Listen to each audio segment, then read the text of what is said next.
Kaki gadis ini cacat sejak lahir. Setiap hari ia selalu merawat ayahnya yang sakit. Bahkan gadis itu berhenti sekolah dan mencari pekerjaan agar bisa membeli makanan dan obat untuk ayahnya. Namun karena kekurangannya, ia kesulitan mendapat kerja. Setiap hari, gadis itu hanya bisa memasak sebutir telur dan bubur untuk ayahnya. Ia tidak mengeluhkan keadaan dan terus berusaha mencari jalan keluar. Sampai suatu ketika ia menemukan selebaran maraton berhadiah uang tunai yang cukup besar. Tak ada pilihan lain selain mencoba peruntungan dan berusaha memenangkannya dengan segala keterbatasan yang ada. Sebab uangnya sudah menipis, di dapur hanya tersisa sedikit beras, sebutir telur dan obat ayahnya yang nyaris habis. Saat hari maraton tiba, gadis itu berjalan di antara kerumunan dan berdiri di garis depan. Banyak pelari yang heran, bahkan mempertanyakan keberadaannya. Saat maraton dimulai, semua orang berlari dan hanya gadis itu yang berusaha sekuat tenaga untuk mempercepat langkah kakinya.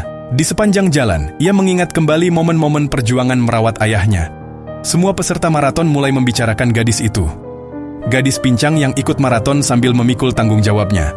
Dari pantai sampai bukit, ia terus memaksa kakinya untuk tetap berjalan. Orang-orang pun mulai mengakui keteguhan hatinya. Namun sesaat kemudian, ia terjatuh karena kelelahan. Hampir saja ia menyerah dan tidak sanggup melanjutkan perlombaan. Namun gadis itu kembali menekan ambang batas kekuatan fisiknya. Di sepanjang tanjakan berliku, ia berusaha keras mengatur napas. Orang-orang menyaksikan perjuangannya. Dan ketika ia melihat garis finish, ternyata semua orang telah menunggunya. Tidak ada satu orang pun yang melangkah ke garis finish. Semua peserta menunggu gadis itu.